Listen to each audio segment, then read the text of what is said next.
Presented by OnPoint Community Credit Union. People are the point. Now let's go live to the Country Financial Studio to talk Oregon Duck Athletics. It's getting real.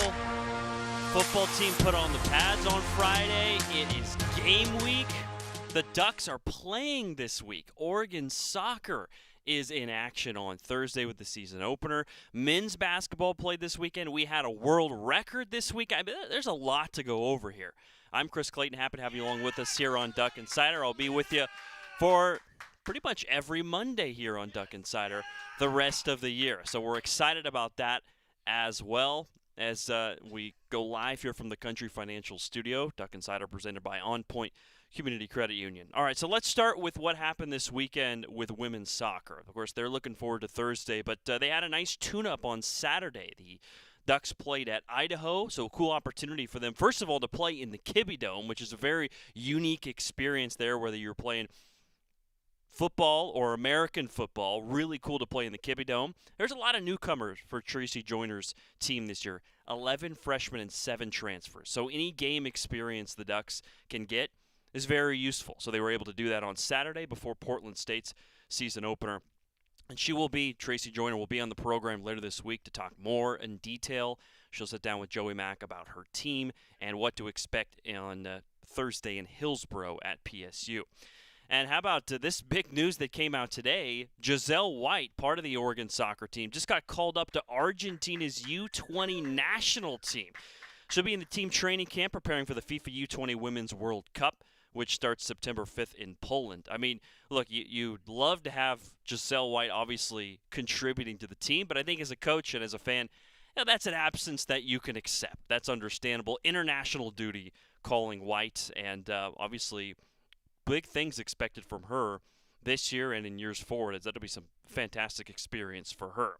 Oregon volleyball getting going later this month. Actually, they have their green-white scrimmage on Saturday, but they are ranked. It's a preseason poll, I know, but look, they're ranked. How about that? Trent Kirsten, year 2, the Ducks ranked 25th in the AVCA preseason volleyball poll.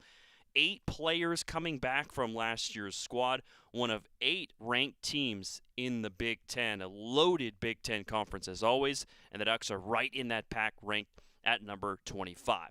Big accomplishment on Saturday over at Hayward Field. One of the joys of being in the Eugene Springfield community is Hayward Field keeps the action going pretty much all summer long. Just happened to have the U20 World Championships going on down the road, and a future Duck made a huge splash. Incoming freshman Simon Roselli, gold at the U20 World Championships. Not just gold. On his final throw, a new American U20 world record. It came down to his 6th effort, his final toss, and just incredible. 2 other Ducks also stood up. A couple incoming freshmen, Jasleen Massey and Mia Usorg, each medaling in the discus and heptathlon, respectively. So the machine that is Oregon track and field just continues to roll on with some of this incoming freshman putting up worldly marks. Pretty incredible. Elsewhere in Ducks sports, Oregon men's basketball was in action this weekend in Canada yesterday and Saturday. You don't want to read too much into these scores, but I think you're going to like what you're going to hear. 121-40 victory over the University of Fraser Valley, and a 112-71 win over Trinity Western on Saturday. New Duck, the transfer from Boise State, Andrew Meadow, led Oregon with 24 points and 23 points over those 2 games. The Ducks, as a team, electric, shooting better than 51% in both games, forced a ton of turnovers, and they wrap up their Canadian tour tomorrow with a matchup with Thompson Rivers. So Oregon men's basketball and head coach Dana Altman, they're hard at work and putting up some good numbers with those newcomers trying to mesh and build that chemistry.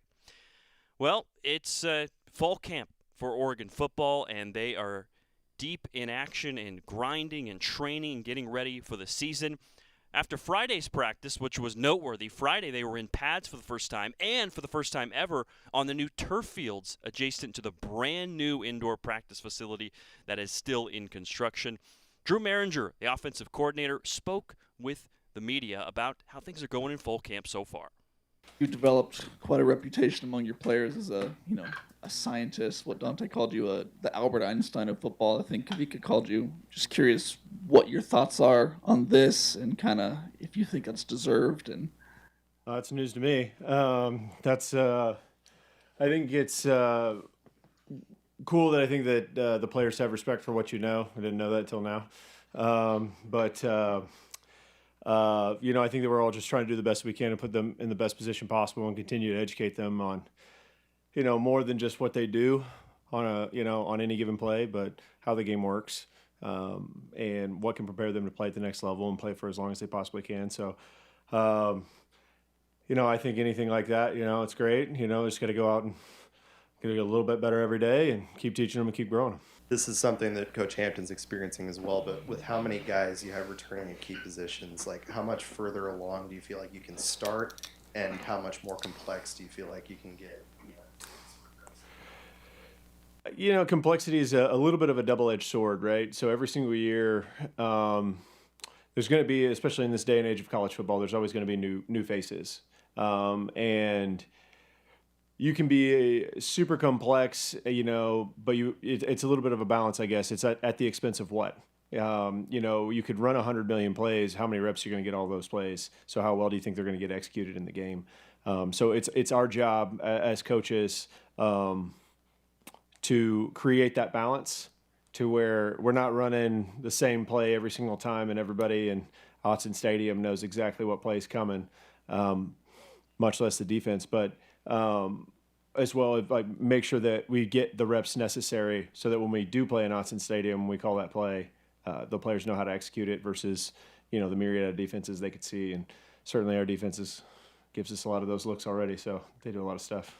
Kind of all offseason, we've talked about maybe the mix at receiver and just how it all fits together through, I guess, 3 days of practice. Kind of what are your thoughts on what you have and maybe some of the younger players who just arrived too? I think that Coach Douglas Ross has done an unbelievable job of bringing in good players.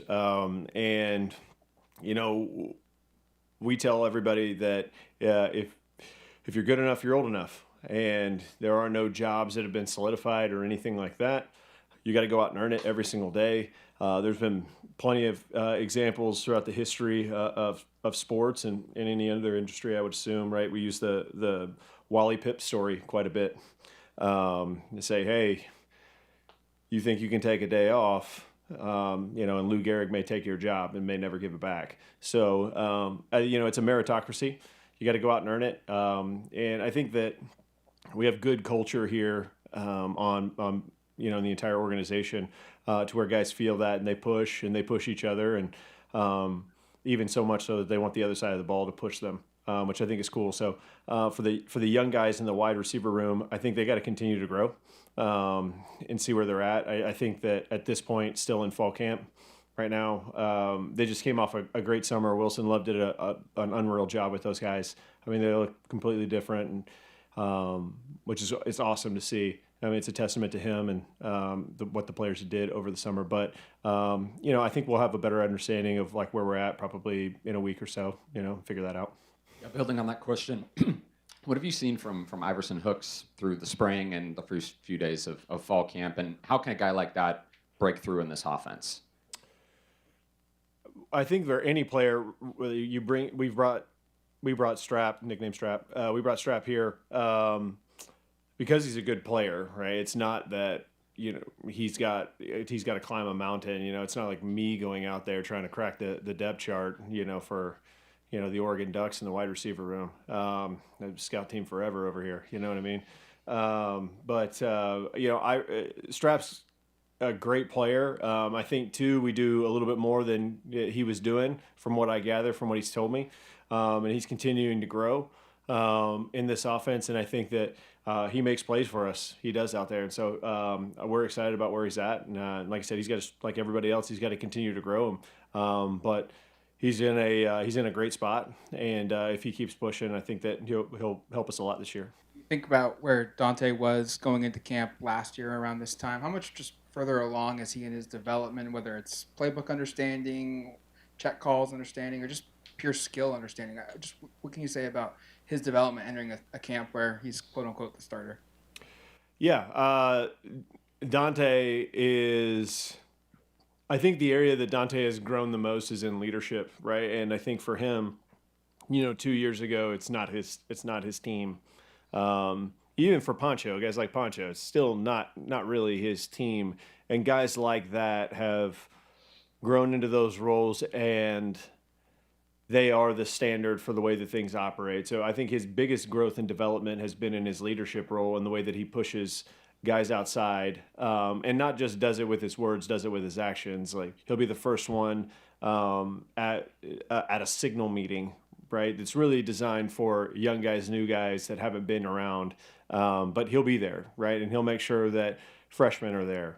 So for that, like, I think the skill, like the tangible skills that you see on tape, right? Yeah, all of those, like, he pushes, he grows, all that stuff, but playing that position so much more than just taking a snap, handing it off, or throwing a slant. It's you're the heartbeat foundation. You're the spark of what's going to happen. And, we saw it in big games last year, and I think we'll continue to see him grow. His understanding and knowledge is fantastic. Some of the best I've ever been around. We talked about it with Chris yesterday, just his transition now that you guys are in fall camp and the practice that he's needed as a coordinator. From your perspective, calling plays, how's the transition been now that you're in through 3 practices? And what would you say is the biggest difference that you've seen as a coordinator from the spring to now? I think I have a better understanding of who we are, what we can do at this moment. I do think there's obviously a clear transition from my role last year to what it is this year. Just the general organization of a lot of people is more of a task than I thought it would be, to be honest. But it's great, and we have an unbelievable offensive staff that takes a lot of charge, and I don't have to worry about as much things as you maybe think that I would. So I'm unbelievably thankful for them. But yeah, I think that me and Hamp are growing and getting better, and like we talk about it as a staff, when we're watching practice tape, hey, these are the 2 things that I messed up in practice, right? These are the 2 things that I got to get better at, and it's cool sharing ideas with him. Hey, this is hard for us. All right, let's do something with that, right? And same thing, vice versa. And so we can challenge each other to have better answers. So by the time we come and play this thing live, I think we can be as good as we possibly can be. Dan talked the other day about expanding Dier's role in the offense and that he was doing stuff outside of the running back position. What does that look like for him? Like, how are you trying to expand the role, if you can tell us, and how's he doing with that extra weight on his shoulders? I think anytime you get a guy that's a dynamic player, right, and just going back a year ago to this point, we really didn't even know at that time what Dier was really going to do, right? Dier's kind of coming on, it came, midway through season, and you see this burst down the field, and it's like, hey, we got to do something with this guy. And I think that's growing, but I think more of that has to do with the mentality that Dier has, and him and Jordan Davison have been unbelievable in terms of their work ethic. And so as you grow both of their roles, to be honest, they have a lot more to learn, right? So there's going to be some more mistakes, and that's okay, right? They're working as hard as they can at it. And so if you've got a guy that can get out in space and run and score and things like that, let's find ways to go do that and help him help us. Look, Drew Mehringer, he has a tough job and an easy job, if that makes sense. An incredible amount of talent, just a wealth of riches. But you have to find a way to get them the ball and to get the ball moving. And that's what he's tasked with throughout the season and figuring it out throughout this fall camp as well. And obviously, Dier Hill, one of those guys that should get a lot of touches this year and should put up a lot of yards and points for this Ducks offense. We hear more from Drew Mehringer, the Ducks offensive coordinator, when we come back on Duck Insider on the Oregon Sports Network from Learfield. As a local community credit union founded by teachers, OnPoint is committed to supporting the students and faculty at the University of Oregon. And on game day, we're right there with you, on the field, in the bleachers, and in the classrooms. Drop by one of your local branches today and discover the many ways OnPoint can help support your financial well-being. OnPoint Community Credit Union. People are the point. Federally insured by NCUA. Equal housing opportunity.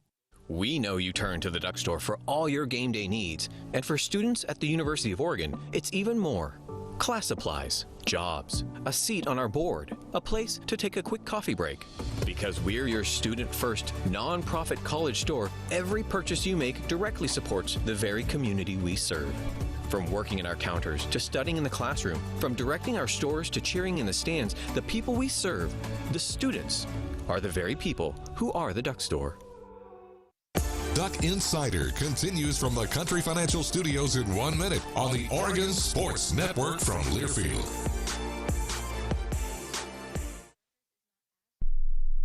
You said you'd never buy your kid candy from the checkout aisle or forget extra diapers. You'd never lick your thumb to clean their face. Never, ever become a minivan mom. So when you say you'd never leave your child in a hot car, know it can happen. Cars get hot fast, and kids can be at risk in temperatures as low as 60 degrees Fahrenheit. Never happens. Before you leave the car, always stop, look, lock. Brought to you by NHTSA and the Ad Council. We asked parents who adopted teens to share their journey. We just kind of knew from the beginning that we were family. They showcased a sense of love that I never had before. I mean, he's not only my parent, he's like my best friend. At the end of the day, it's all been worth it. I wouldn't change a thing about our lives. Learn about adopting a teen from foster care. Visit adoptuskids.org to learn more. Brought to you by Adopt US Kids, the U.S. Department of Health and Human Services, and the Ad Council. I left my heart in Oregon. Oh, I left my heart in Oregon.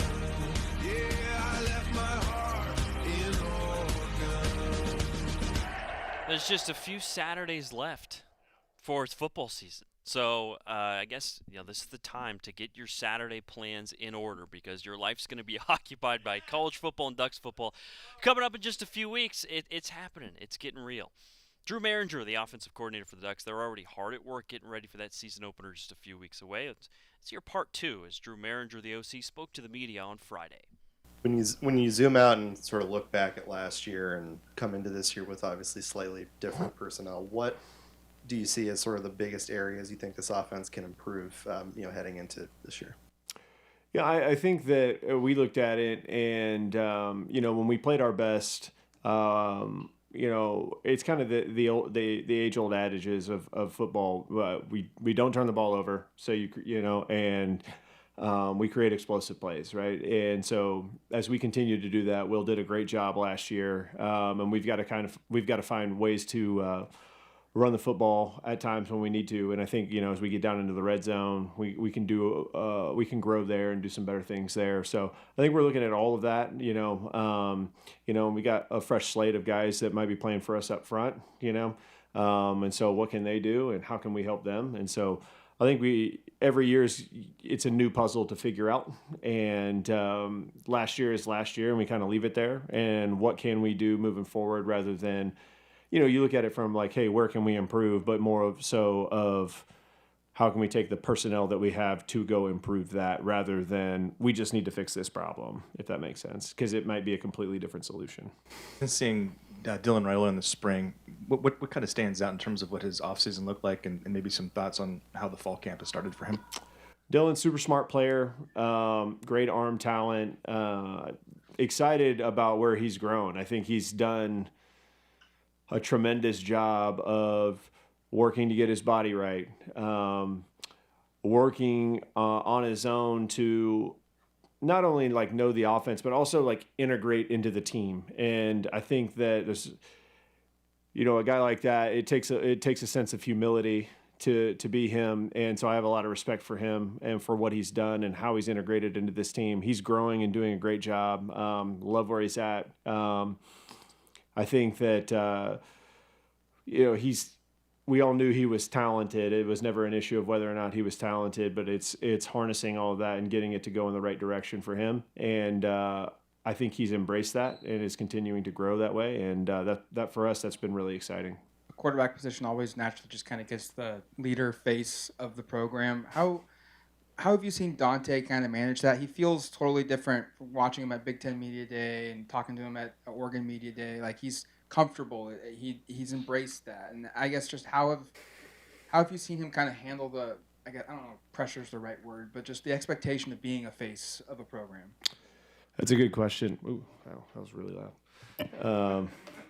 I think that one of the things that makes Dante great is Dante is going to be uniquely himself all the time.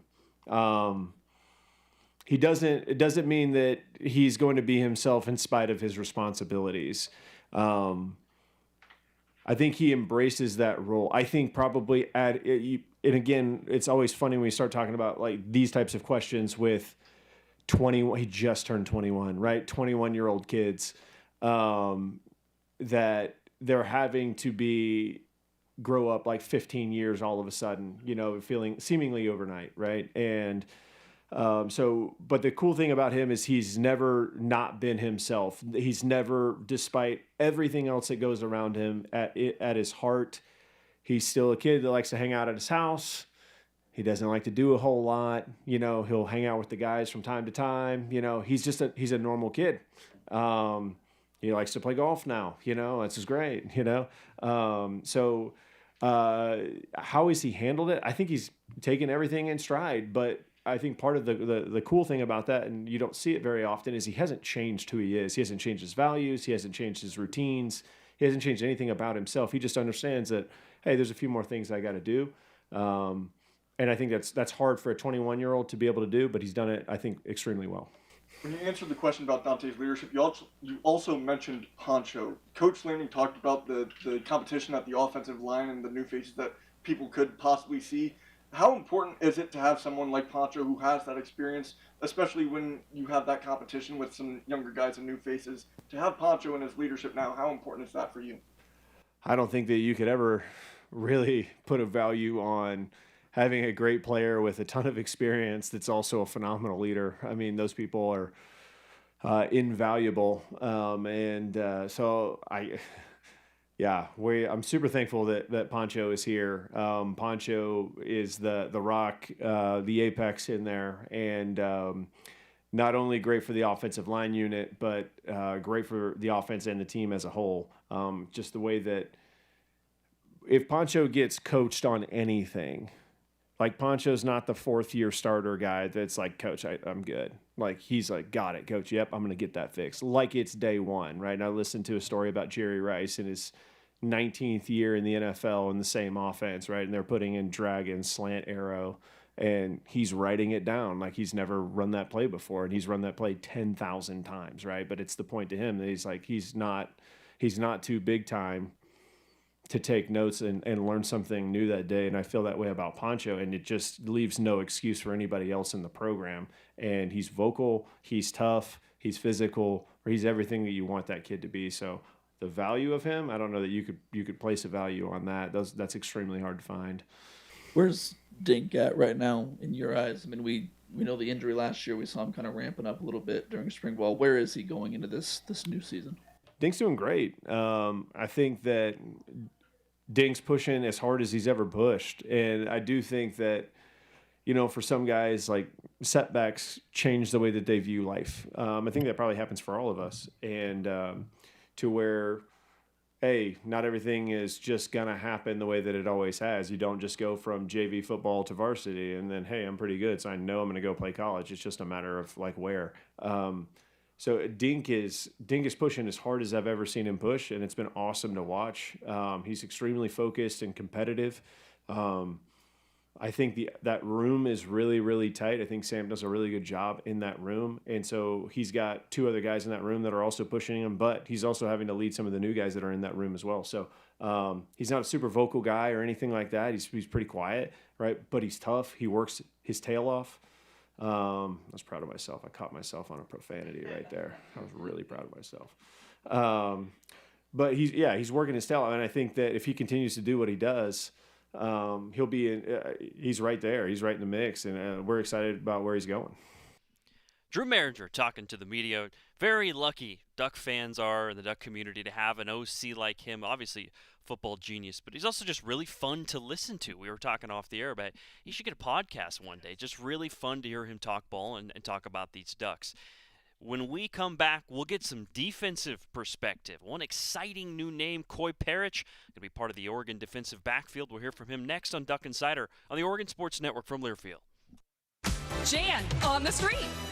Hi, it's Jan from Toyota. Summer's not over at the National Sales Event, so I'm taking to the streets to see how people are keeping summer fun going with a new Toyota. Excuse me, sir. How are you making summer last longer with your Toyota? Dropping my BZ to the park to play kickball with friends. Kickball is life. Love the passion. Jan on the street. Event ends August 31st. Dealer inventory may vary. See your participating Toyota dealer for details. Toyota, let's go places. As a local community credit union founded by teachers, OnPoint is committed to supporting the students and faculty at the University of Oregon. And on game day, we're right there with you, on the field, in the bleachers, and in the classrooms. Drop by one of your local branches today and discover the many ways OnPoint can help support your financial well-being. OnPoint Community Credit Union. People are the point. Federally insured by NCUA. Equal housing opportunity. More Duck Insider from the Country Financial Studios after this on the Oregon Sports Network from Learfield. My mom has decided to learn to paint, and she's good. My dad's now into creative cuisine, and I've already put on 6 pounds. Learning new things comes with age. My mom, she started forgetting my name and what we're talking about. Forgetting well-known things doesn't. Memory loss may be a sign of Alzheimer's disease. Early detection gives you and your loved one time to plan for the future. Learn the warning signs of Alzheimer's at 10signs.org. Brought to you by the Alzheimer's Association and the Ad Council. When I smoke weed, I get lost in the music. I like to isolate each instrument. The rhythmic bass, the harmonies on the piano, the sticky melody. Hey, careful, babe. There's someone crossing the street. Sorry, I didn't see him there. If you feel different, you drive different. Don't drive high. It's dangerous and illegal everywhere. A message from NHTSA and the Ad Council.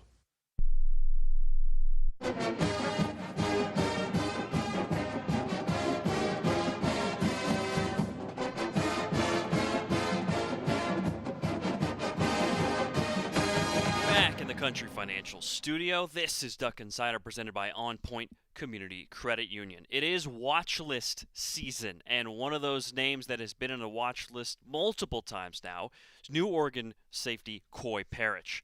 Today announced as one of just 39 players in the country on the preseason watch list for the Paul Hornung Award. That's presented to the nation's most versatile player, so expect Perich to be all over the defensive backfield for the Ducks. He had a big year for Minnesota last year, all Big Ten. He was a preseason all Big Ten selection this year as well, and earlier this month he was already on the preseason watch list for the Bronco Nagurski Trophy. So that's a big addition for the Ducks, and excited to see what he's able to do on the field. Last week, Oregon Football Media Day was the first opportunity for fans to get a chance to get to know him and his journey to Eugene, why he chose the Ducks, and what to expect from him.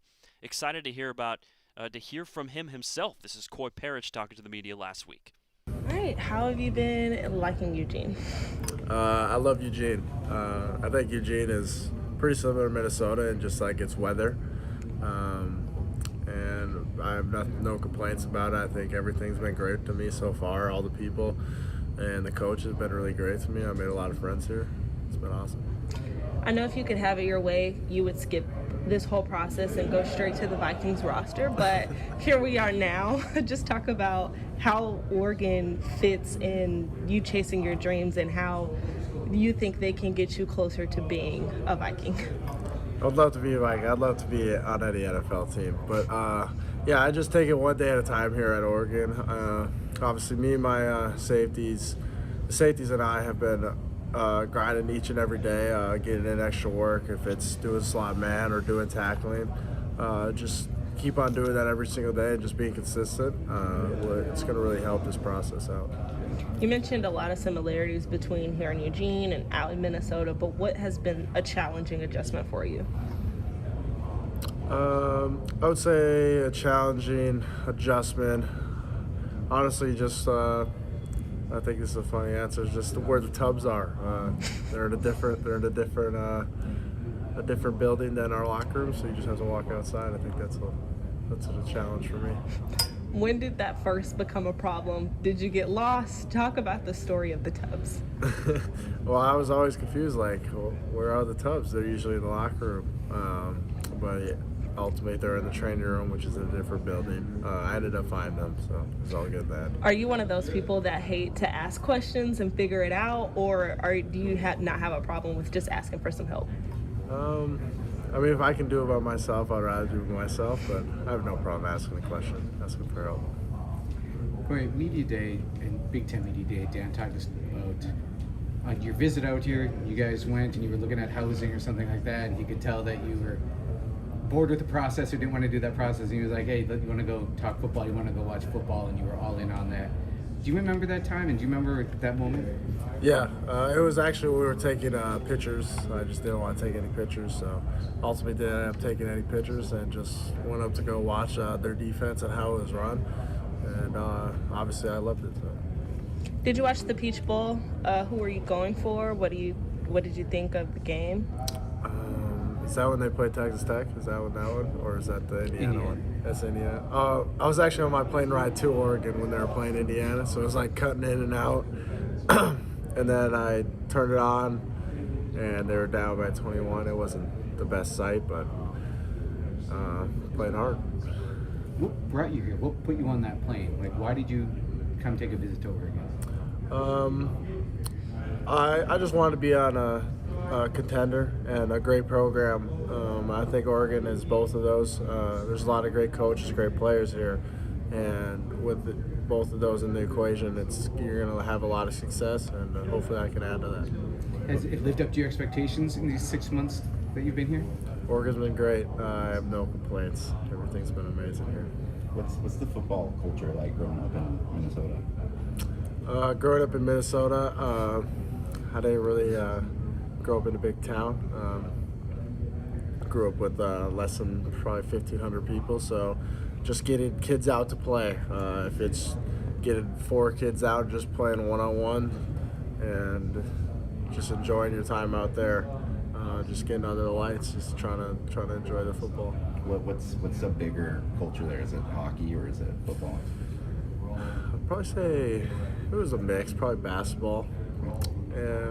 In other towns it's hockey, but yeah,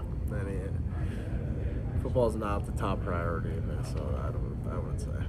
What was it like for you thinking of making the big move to Eugene, having spent so much time in Minnesota and just experiencing that shift for the first time? Yeah, never being away from home. That was obviously a little different. But I wanted to be uncomfortable. That's something I wanted to do in my process. I knew that was a big opportunity that I needed to do, and obviously you can't be great unless you're uncomfortable. So. Curious if you've seen the face scan of yourself on College Football 27, if you have any thoughts or feelings. No comment on that one. I'm glad to be in the game. Glad to be in the game. What was this offseason like for you, just having the resources around here, and probably more resources than you've been used to throughout your football career? How did you take advantage of that most? I would give credit to our strength coaches and obviously our position coaches, but I'll focus on our strength coaches. They really dove in this year. Our speed guy, Bolt, he does a really good job, and he specifically works with the DBs, and I think he's really helped me personally, and I know he's helped our whole group out. We're hitting PRs every day, and he's a really great coach and a better dude too. You're a more experienced player coming into this room, but a lot of the guys have spent more time in this program at Oregon. How do you approach that process of kind of learning from you players? Yeah, I think every one of us in that room are friends. I think that's a great thing that will ultimately help us in the end. If it goes just golfing on the course, I think everybody's trying to learn from each other. If they're trying to learn from me playing, learn from Aaron Flowers, who's been here for 3 years, just try to pick up something from each and every one of them. What do you remember from that game out here last year? What do you? I remember getting beat 40-3, so not good. but no memories of playing at Austin Stadium, or like you can lean back and be like, oh yeah, now I'll be on the other sideline. Austin Stadium was amazing. I think the fans here are amazing. Obviously, my family told me this was their favorite game atmosphere. They bring the energy. Even when we were down 40-0, the fans were still cheering, and I thought that was pretty cool. Were you more comfortable now than you were even this spring? Like, where do you think you've just gained the most comfortability in the program? I would say I'm not comfortable. I think being uncomfortable is the best position to be. But just keep on growing. I think especially just in the playbook, getting my body just a little bit better. I got this next month to really dive in and progress to it. That's what us as a team are going to do, and me personally. Basic question, man, but just what excites you about this team? I think every position group's got their own strengths, and I think it's going to be very fun to watch. If it's the quarterback, tight end, offensive line, defensive line, everyone's got an amazing player and amazing depth at that position, and I think a lot of people could play at every position. Just early impressions of being in Oregon. Oregon's amazing. I love the weather here. I love the team. I love that there's not a lot of people here. But every person I've met here has been great, and I've had no complaints. You're not a people person?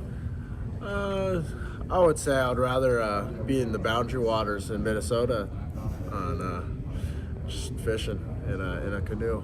But yeah, and I don't mind people, but I'd rather be fishing in a canoe. What's the process just been like, just adjusting to the culture, the personnel, the scheme, and just what have these last several months of summer workouts, learning the playbook, what do you feel like that's done for you in preparation, getting ready for this fall camp? I think we really dove in preparing right when I got here. If it was Coach Love, Coach Bolt, just getting us through a stretch. Like, that's a big thing here. You just got to get through stretch. And just progressing that each and every day through different installs. We're on our 5th install. Just keep on putting that through our heads, and keep on getting it. I think the coaches have done a really good job, and hopefully we can all grasp it here. You got to see how good this secondary was a season ago, and now you're a part of it, and the growth and the additions that they bring. What gives you the confidence from what you saw in spring, obviously, and what you've seen in some of the workouts, that this group has the potential to be just as great, if not better, now that you're a part of it? Yeah, I think this secondary is going to be really good. Obviously, you got the leaders in the cornerback room, Brandon Finney, Iffy, Naeem, Aaron Scott. Like, these guys are all bringing in personalities and their own mixture to the game. And obviously the safety room, there's a bunch of just dynamics that come into it. And I think the young guys have really stepped up. They don't really show that they're young guys, and I think that's crucial. If they can push the older guys and the older guys can push the younger guys, and ultimately help the whole team. What a cool story from small town Minnesota, and you appreciate Koi's honesty. They said, hey, when did you get comfortable? He said, honestly, I'm not really comfortable yet. It's all new. He just got to Eugene. He's figuring it out. But he said he wants to be uncomfortable. That's how he can feel like he can reach true greatness. So you love to hear his honesty and his transparency and his thought process towards what's probably going to be a big season for him based on all the watch lists that he's on. Some national prominence and trophies probably coming his way this season as part of Oregon's defense. We hear more from the defense when we come back. Linebacker Nasir Wyatt, chance for a breakout season maybe for him, his sophomore campaign ahead. Next on Duck Insider on the Oregon Sports Network from Learfield. As a local community credit union founded by teachers, OnPoint is committed to supporting the students and faculty at the University of Oregon. And on game day, we're right there with you, on the field, in the bleachers, and in the classrooms. Drop by one of your local branches today and discover the many ways OnPoint can help support your financial well-being. OnPoint Community Credit Union. People are the point. Federally insured by NCUA. Equal housing opportunity. Winning doesn't happen by accident. It takes a playbook, one that works when the pressure's on. For 35 years, Morgan & Morgan has been that playbook for the injured, recovering more than $35 billion for our clients. This season, we're proud to partner with Oregon Athletics, because in football and in the courtroom, the right playbook gets results. Morgan & Morgan, proud partner of Oregon Athletics. Injured? Dial #law or visit forthepeople.com for an office near you. 10150 Southwest 6th Avenue, Portland. Prior results do not guarantee a similar outcome. Don't go anywhere. Duck Insider continues after these messages on the Oregon Sports Network from Learfield. Hey, Dad, how do airplanes fly? What's in this box? Is this tree good for climbing? How are babies made? What does this thing do? Kids are curious about everything, including guns. Talking to them about gun safety in your home is a good first step, but you can do more. Always keep your guns locked, unloaded, and stored separately from ammunition. Safe gun storage saves lives. Learn how to make your home safer at endfamilyfire.org. That's endfamilyfire.org. Brought to you by End Family Fire, Brady, and the Ad Council. You wanted to be cool, which led you to smoking, which led to a pack a day. Then you met that special someone, which led to starting a life with them, which led to wanting to live longer, which led to quitting. Then you heard you may be at risk for lung cancer, which led you to getting a low-dose CT scan. If you smoked, get scanned. Talk to your doctor and learn more at savedbythescan.org. Brought to you by the American Lung Association and the Ad Council. You know you make me wanna kick my heels up and throw my hands up and throw my head back and come on now, so good to see you real. Back on Duck Insider, talking Oregon football defense. That group is just loaded with talent. It's been a big part of the narrative. Man, how dominant is this Ducks defense going to be this season? Well, they'll also need and expect some young players to step up. Nasir Wyatt, for example, big freshman year last year for Oregon. He's expected to and will likely lean on last year's experience and maybe even explode to even a bigger role this season for Oregon. So plenty of reason to be excited with his talent, and he talked about his approach this offseason and what he expects in his sophomore campaign when he spoke to the media last week at Media Day. Bit of a size difference this offseason. How much weight did you put on this offseason? I put on 20, 30 pounds. Starting this offseason, I was weighing at 225, 230. Put on solid 20 pounds, 10 pounds of muscle. So I'm weighing in at a good 245 right now. So yeah, it's been a journey, but I'm proud of where I'm at right now. And then I can't thank Coach Love and Coach Drew and my mom and the nutritionist Jesse for all the work they put in. Is that where you want to stay? Is that what your desired playing weight is? This way, I kind of want to stay there, just I could keep my speed, But going forward, I want to be playing around 250, 255, kind of similar to another guy, symbolized my game as David Bailey, So he played at 240, 250, So really with that frame, just being able to move and still have power and twitch, so I could do everything for the team and the defense. Aside from just the physical improvements, what feels different about year two at Oregon than last year this time?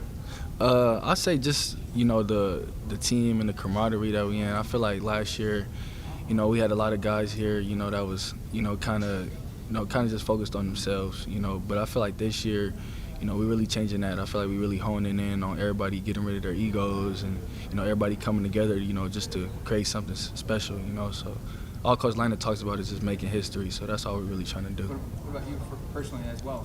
Me? For my game, I just say, just being able to, not really worry as much about pass rush. I feel like a lot of the times I could kind of see myself focusing on more pass rush to where I get kind of looser on first and second down to where I kind of fall out of my gap. And I just want to be able to, evaporate the C gap and still be able to, attack the passer as much as I can, just to be an all-around edge rusher. If you feel more comfortable as a complete player? Yes, sir. Are you getting that much weight in the offseason? Do you have to change your whole wardrobe up? Yeah, most definitely. I say 2 months ago I had no more jeans. Then a month ago I'm losing, so it's I gotta constantly change and buy sweats and shorts and But it makes me happy because I know that I'm growing and my body is filling out. So just to have that thing on me, I gotta buy more clothes. It's kind of like an accomplishment, so I appreciate it. Do you do the thing I do? I kind of hold on to if I ever fit into this this again? Like, Yeah. I kind of just give it away to some of my teammates. You know, one of the DBs, one of my friends. You know, that's kind of like a skinnier. You know, I tell them like I'm selling this, or I give it to them. You know, if they like it, yeah. Thank. Year 1 to year 2, what's the biggest difference? That's when most people see the most growth in their game itself. I just say really being able to, you know, read QB mannerisms and knowing what I want to do when I approach the field. Like I say last year, you know, I was kind of just like, hey, you know, I know what I can do in the pass rush, and they put me on third down, so I'm going to just attack the passer and do what I do, get off the ball. But I feel like this time I'm kind of looking at QBs, you know, hand movements, you know, really studying from Dante, you know, just all the things that Dante does in practice because he's such an elite quarterback. So being able to look at his mannerism and knowing that, you know, all quarterbacks are going to do the same thing, you know, just being able to study that because it's all in all just going to make me play faster. You get a lot more time for film this year? Yes, sir. It's easier for someone from the outside to say, you know, be more of a 3-down player instead of a third-down rusher. But what goes into that actually in the offseason, in practice, and in developing more of a first and second-down player instead of just a third-down rusher? Really just taking advantage of this time we had off in this off season. I feel like this has been like I took this off season so serious when it comes to, you know, transferring my body and all around just becoming a better, you know, player on first and second down. You know, just having a guy around me like Cam and Coach Rip, you know, those guys, you know, kind of being young but still like mentors towards us. They do so good at building us up during the off season, like making us get bonus meetings, making us come in for work.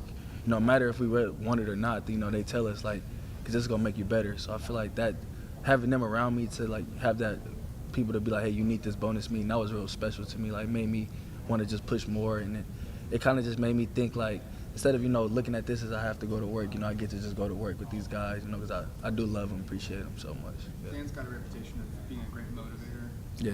Getting visually goals and setting goals. And Nasir says he's using the Harada method, the Otani's vision board. What's been your experience with that, and just vision boards in general? Why are they so useful for an athlete? Yes, Coach Lannon, he talks all about visualization. That's one of his main things, and I think this Harada method is like one of the big things like that's going to separate this team from where we were last year and where we are now. Just having the guys that know not just what their goal is long term, but those short term goals that we talk about, the day-to-day goals that Coach Lannon talk about. Like that's real important to know that you don't got to really focus on 2 to 3 years from now being in the draft. You know, that's not going to make you play each day, each practice better. So just having that kind of method to we broke down each one of our key things on the team and like as a group that we want to make history with, and just knowing that if we do those things right, we're going to make history. So what would be like a short-term goal for you? Really just the short-term goal for me is being able to play the C-gap better. Like I feel like, you know, a lot of the separator from, you know, kind of the people that they consider like undersized edge rushers, I'd say, is that, you know, people like David Bailey or, you know, Ruben Bain or Nick Benito, those guys can play the C-gap really well. You know, another guy like as Nolan Smith play the C-gap really well. So just being able to just constantly add value to my game and just, you know, give these draft boards no reason to just turn me down, I said. Another guy who changed his physique this offseason is Mateo. Cut down a little bit. What have you seen from him and just how that's kind of changed what he can do on the field next year? Oh, yeah, Mateo, he definitely, like another guy, he attacked this offseason so good. Like, just watching him, you know, change his body like that, you know, it took real, you know, like they say, it's harder to gain weight than it is to lose it. So, you know, he really took that serious. And, you know, just to know that a guy like that, you know, he's here 4 years and, you know, he's still working on getting his body right. You know, it takes time. So just having him as my mentor, you know, being in the same predicament as me, you know, he does real good at that, you know. And I think he's going to move a lot more twitchier this year. He's like, just seeing it off the back, I'm like, man, like this dude he's twitching. I'm used to seeing Mateo do cross chops and all that, but it's looking a lot more twitchier and efficient, you know. So I'm very happy about where this season is for the future. There's a lot of outside expectations about this team and a lot of outside expectations about you after what you were able to do last year. People posting your clips on Twitter, hyping up. How do you see that stuff? Do you process it? How do you handle kind of maybe outside expectations? I look at it every now and then when I'm on Twitter, but I kind of try to ignore it. You know, Coach Lannon, he talks about it all the time. You know, the machine. You know, one day you're doing good, they'll love you. You're doing bad, they'll hate you. So, you know, I kind of just stay level-headed because, you know, kind of if I look at that, it'll mess up how I play. You know, I'm just trying to focus on camp right now and, you know, getting better day to day. So not really, I'm worried about what they're saying, but deep down I'm just focused on us, the team. Go ahead. There was just a lot of your freshman group last year with Dier and Jordan and that contributed right away. Mm-hmm. What was just, do you think, special about that group that you guys had last year that you're able to do that, and how do you kind of now improve, all of you, in year 2? I think we all were just hungry. Like I look at every one of the individuals you just named, all those guys we just all hungry. Like a good name that popped up is Brandon Finney. That dude, like, when he got up here, his work ethic and the way he moved he kind of reminded me of Dylan Thieneman. He operated like a pro, and just, having a guy like that that's a freshman, he's the same class as me, I want to operate like that too. So, just having all of us, Jordan, Dier, Decorian, we all just follow in that same routine because, all those guys I just named, that's a special group. So if, we keep doing what we're doing, we're going to bring special things to the city of Eugene. All right, iron sharpens iron question. Toughest current OL you faced in Frills? From last year and this year? That's still on the team. Oh, it's still on the team? I'd probably say Zaire Addison. Yeah, Zaire Addison's been having a real good year. Like, good, not good year, but like a good fall, spring camp, and he's been like really showing a lot of coaching stuff, and I think it might be a breakout year for him. You changed your number. I think you went back to what you were at. Yeah. What that mean to you? It meant a lot, just having those roots at Mater Dei. That was like the first time I got to actually play edge and transition from running back to edge. Just having that background and that kind of bravado when I step on the field. Just that number. It brings a lot out of me, just knowing that, that's my high school number, and, I did a lot in it, and I love it. And, my number I want is 4, so, my mom always say 3 + 1 = 4, so that's like a big thing I like harp on because Brandon got 4, so. Have you offered him anything for it? Nah, it's cool. I like 3-1. I like my number, yeah. You talked a lot about your class. Do you think that this group of sophomores is the best in the country, and why? Definitely. I believe this group of sophomores is the best in the country just because, like, the stuff we bring to the table, like he said, we all came in here year 1 and we made an impact to the team. That's, like, big. A lot of people don't do that. So I kind of look at all these guys, like my close friend, Jordan Davison, who I came from Mater Dei with. Like, I'm just proud of all of them. The more we do together and we keep building on this, it's just going to continue to grow.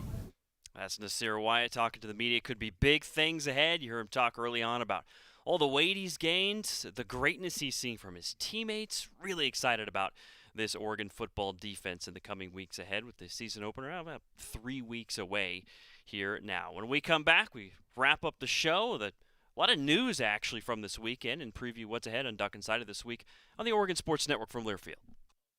At Shadow Hills, we're more than just a country club. We're where family, fun, and connection come together. Enjoy our award-winning course, vibrant year-round events, and the warm camaraderie of fellow members. Our all-inclusive event spaces offer both indoor and outdoor settings, perfect for weddings, business events, holiday parties, and more. Whether you're in search of championship golf, lively social gatherings, or simply a welcoming community to call home, Shadow Hills is the place where you belong. Hey Duck fans, at Country Financial, they make insurance easy. Whether you're shopping for home, auto, or more, their representatives will take the time to understand your specific needs and explain what options work best for you. Worry less and feel more confident knowing you're covered. Visit countryfinancial.com to get started today. Experience more with Country Financial. Auto and home insurance policies issued by Country Mutual Insurance Company, Country Preferred Insurance Company, and Country Casualty Insurance Company, Bloomington, Illinois. Duck Insider continues after this timeout on the Oregon Sports Network from Learfield. When your car is making a strange noise, no matter what it is, you can't just pretend it's not happening. That's an interesting sound. It's like your mental health. If you're struggling and feeling overwhelmed, it's important to do something about it. It can be as simple as talking to someone or just taking a deep, calming breath to ground yourself. Because once you start to address the problem, you can go so much further. The Huntsman Mental Health Institute and the Ad Council have resources available for you at loveyourmindtoday.org. There's danger out there. It lurks on highways and quiet neighborhood streets. It's more likely to kill you than a shark and more terrifying than the biggest snake. Distracted driving claims lives every day. Every notification, swipe, social post, video, or selfie while driving risks your life. So while you might think public speaking or the zombie apocalypse is scary, what's really terrifying and even deadly is distracted driving. Eyes forward, don't drive distracted. Brought to you by NHTSA and the Ad Council.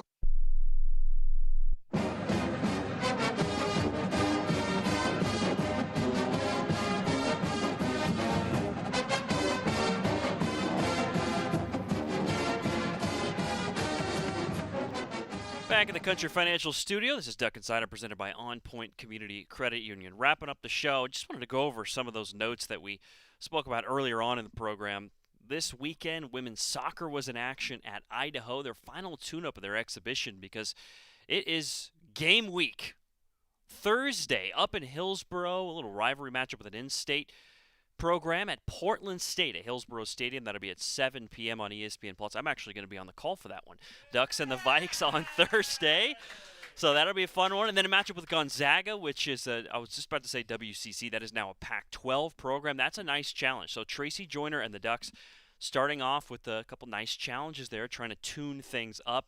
We talked about it earlier, but Giselle White is on the U20 Argentinian national team, trading for the U20 FIFA Women's World Cup, so they'll be without White, but obviously some good news there. She'll be on international duty. And if you did miss it this weekend, speaking of worldly accomplishments, Simon Roselli, incoming University of Oregon freshman, world record, the new American U20 world record. His final throw came down to the wire, 66.39 meters. He went from 5th to 1st on his final throw at Hayward Field to win that gold. Pretty incredible there. Also big accomplishments for a couple teammates there, as his teammates Jaceline Massey and Mia Usorg were each able to medal as well. Oregon volleyball is ranked 25th in the preseason AVCA poll. Second-year head coach Trent Kirsten is on the program tomorrow, along with Deputy AD and Senior Women's Administrator Val Johnson. Joey Mack is back tomorrow. I'm Chris Clayton. Have a good Monday on the Oregon Sports Network from Learfield. We asked parents who adopted teens to share their journey. If you build a relationship, then it becomes easier. If you build trust, it becomes easier. As a parent, you want what's best for your child. To give them the love that a child needs is probably the best you can do for a teenager. Learn about adopting a teen from foster care. Visit adoptuskids.org to learn more.